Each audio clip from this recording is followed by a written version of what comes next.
AntonioGarciaBooks.com presents Eternal Enemies, written and read by Antonio Garcia.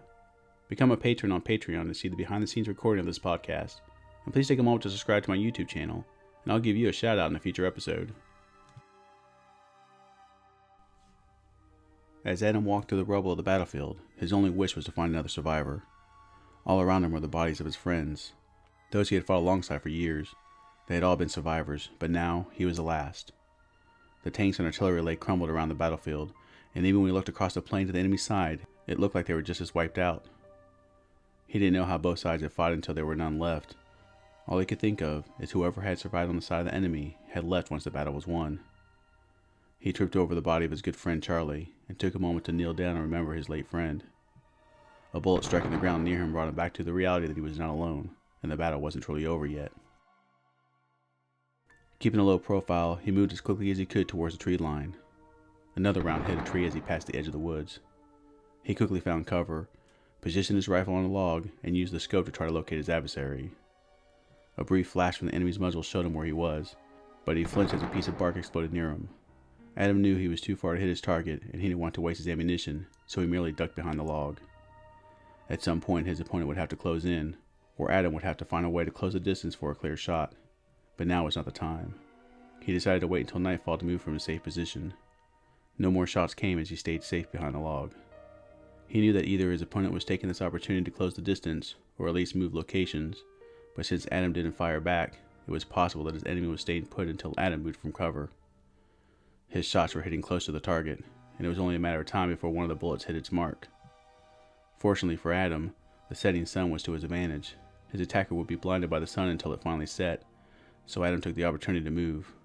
He continued to keep a low profile, and quickly moved from tree to log to tree to ditch, and so on until he felt he had made good progress. With each move from shelter to shelter, he knew he was getting close to his opponent. Once the sun had disappeared, he stopped to where he was to see where he could locate the attacker before he was discovered himself. He watched for any movement, or muzzle flash to give away his enemy's location, but there was none. He would have to just hope that he was the first to spot the other. With every crunch the sticks made as he stepped on them, he cursed.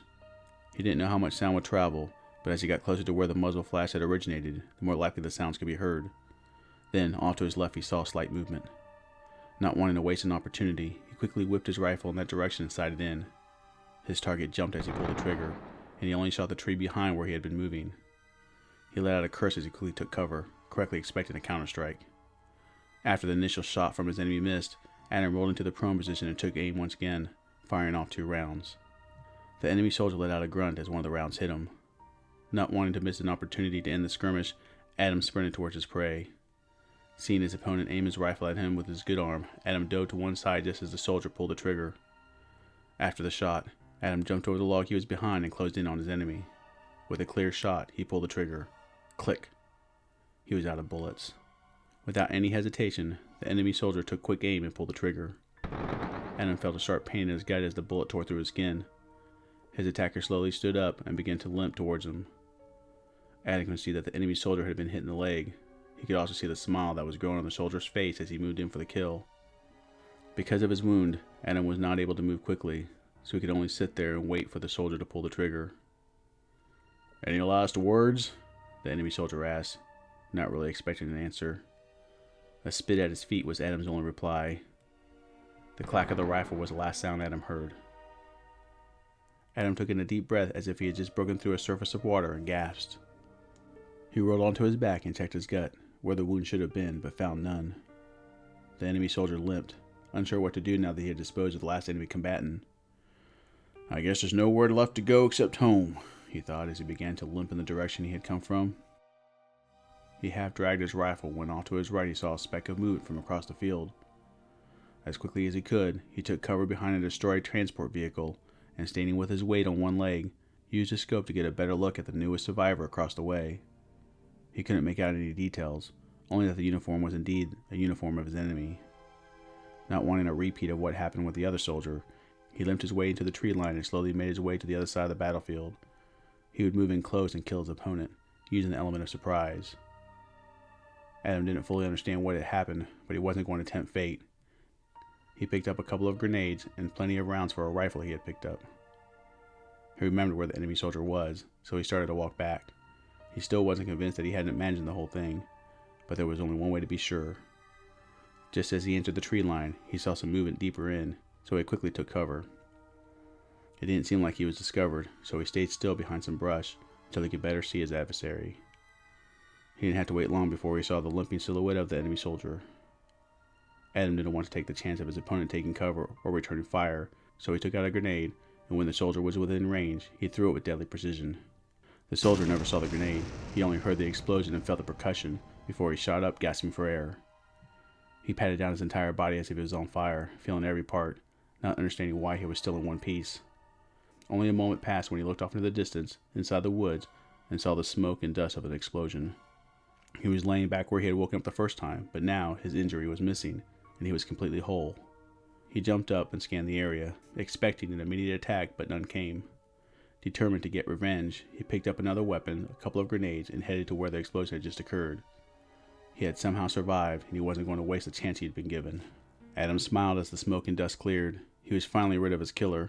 The battle was finally over, and he was the victor. He let out a shout of victory, but as he brought his head back down, he saw another enemy soldier running towards him. They ran towards each other, simultaneously aiming their weapons at each other.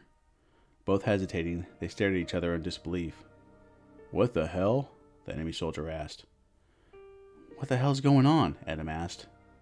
Neither of them had an answer for the other. "I shot you," the enemy soldier stated. "I watched you die." "And I just blew you up with a grenade," Adam pointed out.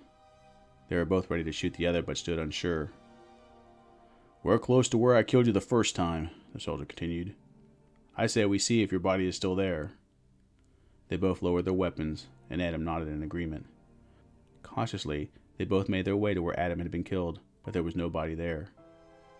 "What the hell is going on?" the soldier asked, raising his weapon at Adam.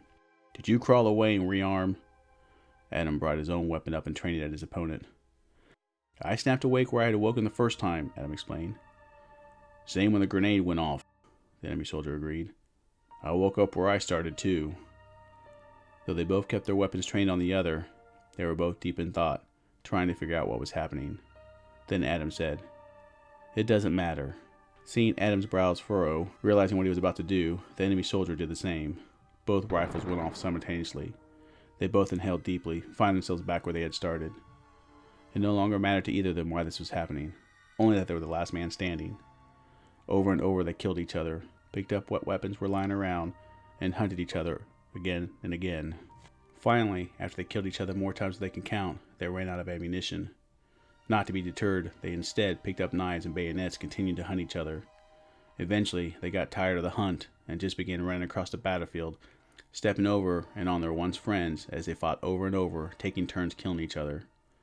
After what felt like an eternity, they found themselves back in the middle of the battlefield, ready to kill each other once again, when they looked at each other, completely exhausted. The exhaustion they felt wasn't physical, but spiritual. They both felt weary of the constant fighting with no one in sight. Though there was nothing wrong with their bodies, they both limped, as if beaten and bruised. Once they were within reach of each other, they both stopped and only stared. Adam was the first to just collapse into a cross-legged seated position. Seeing that Adam wasn't a threat, the enemy soldier sat down too. Tired of looking at his opponent all the time, Adam began looking around at the carnage that still surrounded them. He saw a pair of bodies that looked like they had been in the process of killing each other when an explosion went off, finishing them both off. Both bodies were heavily blackened and looked the same as all the other bodies that surrounded them. Adam couldn't help staring at one of them. Something looked familiar about it, though he couldn't quite place it. The enemy soldier followed Adam's gaze to what he was staring at. His guard went up as Adam stood and slowly made his way to the body he had been focusing on. Curious himself now, the soldier stood up and joined Adam by the bodies. They both stared quizzically at the dead soldiers. The soldier watched as Adam knelt down and pulled out a piece of paper that was sticking out of the dead body's pocket.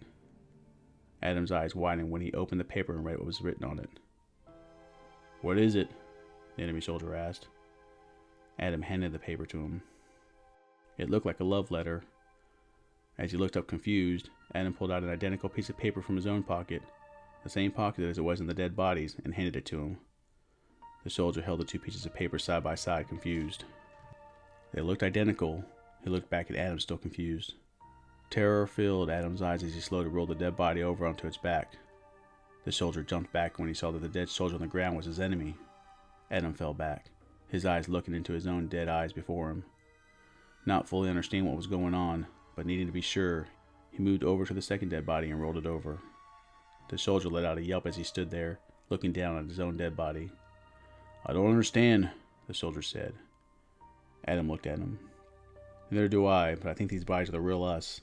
I think we're dead, and we're in some sort of purgatory." They both looked around the battlefield, seeing all their dead friends covering the ground, and realized for the first time that there was nothing outside the battleground but blackness. They weren't sure how they had missed it before, but as they stood there looking around, they realized there was no escape. They were bound together in death, forever forced to kill each other over and over again, or find a way to make peace. Adam made eye contact with the enemy soldier and said, "I'm Adam." The soldier, for the first time not seeing an enemy but a comrade, replied, "I'm Gustav." I hope you enjoyed this reading of my short story, Eternal Enemies. Become a patron on Patreon to see the behind-the-scenes video of the Short Story Podcast. Please remember to take a moment to subscribe to my YouTube channel. Every new subscriber will get a shout out in an upcoming episode. These short story podcasts are uploaded every week to YouTube, Spotify, SoundCloud, iTunes, Instagram, IGTV, Patreon, Reddit, and my website, AntonioGarciaBooks.com. There, you can also order a signed copy of my mystery novel, Sins of the Fathers, and pre-order my upcoming fantasy novel, Black Knight. You can show your support by becoming a patron on Patreon. Follow me on Goodreads, Facebook, YouTube, Spotify, SoundCloud, iTunes, Reddit, and Spreaker, all of which are listed on my website. Again, I hope you enjoy the short story, and you join me again next week.